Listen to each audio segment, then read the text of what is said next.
Alba po qëndronte në cep të dhomës, me sytë e mbushur me emocion dhe zemrën që i rritë fort. Ajo e kishte kuptuar që gjithçka po ndryshonte. Fitoria në Big Brother Kosova nuk ishte më thjesht një lajm i bukur, ishte një rrëmujë e plotë emocionale që i kishte marrë frymën. Por ajo nuk e dinte se produksioni nuk kishte ndërmend ta lejonte këtë të ndodhte e qetë. Olti Curi po fliste pranë kamerave dhe mikrofonave, duke dhënë komente dhe analizë për Big Brother Kosova. Fjalët e tij ishin të qarta, ky është momenti që çdo spektator e priste. Alba ka fituar zemrat e publikut, por kjo nuk do të thotë se gjithçka do të shkojë sipas planeve të saj. Ajo e ndiqte secilën fjalë, secilën lëvizje të tij. Zemra i rrite gjithnjë më shpejt.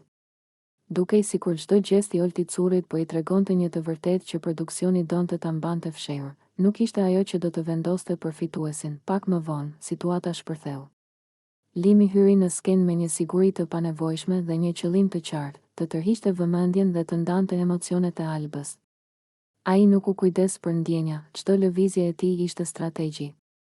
U afrua dhe e përplasi Albën lehtë, por simbolikisht, një goditje e vogël që shënonte fillimin e manipulimit. Alba u tund për një moment, duke e kuptuar menjëherë se kjo nuk ishte një aksident. Zemra i dridhej, frymëmarrja i u bë e shpejtë dhe mendja filloi të rrotullohej. Çfarë po ndodhte? Si ishte e mundur që në momentin më të madh të saj, produksioni të ndërhynte kaq hapur? Në atë çast, Dolces i erdhi një mesazh nga produksioni. Ata i kishin thënë që ajo dhe Limi do të lidheshin, një marrëveshje e qartë strategjike. Alba e pa këtë skenar dhe në brendësi të saj ndjeu një miks të frikës, zemërimit dhe zhgënjimit. Për Dolcen ishte një shans, për Limin ishte një mundësi për vëmendje, dhe për Albën ishte një lëndim i hapur emocional. Limi, i vendosur, nuk humbi kohë. Ai u afrua pranë Dolces, duke e mbajtur shikimin tërheqës, duke treguar qartë se kishte kontrollin e situatës. Të gjithë sytë, përfshirë dhe të Albës, ishin mbi ta. Dhe ndërsa Dolces i buzëqeshte, Alba ndjeu si çdo pjesë e shpirtit të saj po thyej ngadalë. Olti Curi vazhdonte të fliste, por fjalët e tij tani ishin më të ndikuara nga kaosi që po ndodhte. Ai shpjegonte për audiencën, për publikun, për lojën psikologjike dhe strategjinë e produksionit, por Alba nuk dëgjonte më. Ajo ndjente vetëm presionin, manipulimin dhe tradhtinë e planifikuar. Produksioni kishte përdorur Limën për të krijuar tension dhe për të larguar vëmendjen nga emocionet e vërteta të Albës. Ai ishte futur në skenë jo për ndjenjat e tij, por për spektaklin, për audiencën, për Big Brother Kosova. Dhe çdo veprim i tij ishte kalkuluar me kujdes, një lëvizje që e bënte Albën të ndjehej e pafuqishme, e izoluar dhe e përdorur. Alba ndjeu një val të fortë paniku dhe zemërimi.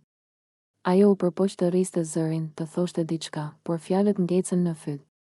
Trupi i saj po dridhej nga adrenalina, nga emocionet dhe nga ndjenja e manipulimit që po i bënte produksioni. Ajo kuptoi se kjo nuk ishte vetëm lojë, kjo ishte një sulm i qartë mbi emocionet e saj. Dolces i buzëqeshi përsëri dhe Limi ju afrua, duke përdorur çdo mundësi për të theksuar marrëveshjen që produksioni kishte bërë me të. Alba e kuptoi se nuk ishte më pjesë e vendimit. Ajo ishte thjesht pjesë e një skenari që i kishte rënë të shërbente për spektaklin dhe për vëmendjen e publikut. Në atë moment, çdo emocion i saj u bë i papërballueshëm. Ajo u përkul lehtë, duart i dridheshin, frymëmarrja u shpejtua dhe sytë ju mbushën me lodhë. Zemra i rrite me një ritëm të çmendur ndërsa ndjehej e tradhtuar nga gjithçka dhe të gjithë, nga produksioni, nga Limi, nga Dolces dhe nga loja e shikuesve që po ndiqnin çdo hap të saj. Alba nuk foli. Ajo nuk kishte fuqi. Çdo gjest, çdo shikim, çdo fjalë që ajo mund të kishte thënë ishte mbytur nga presioni dhe manipulimi i produksionit. Ajo ndjeu se e gjithë shtëpia, çdo kamerë, çdo sy i shikuesit ishte vendosur kundër saj në atë moment. Labinoti dhe Bia, që e pan situatën, u afruan menjëherë për të mbështetur Albën.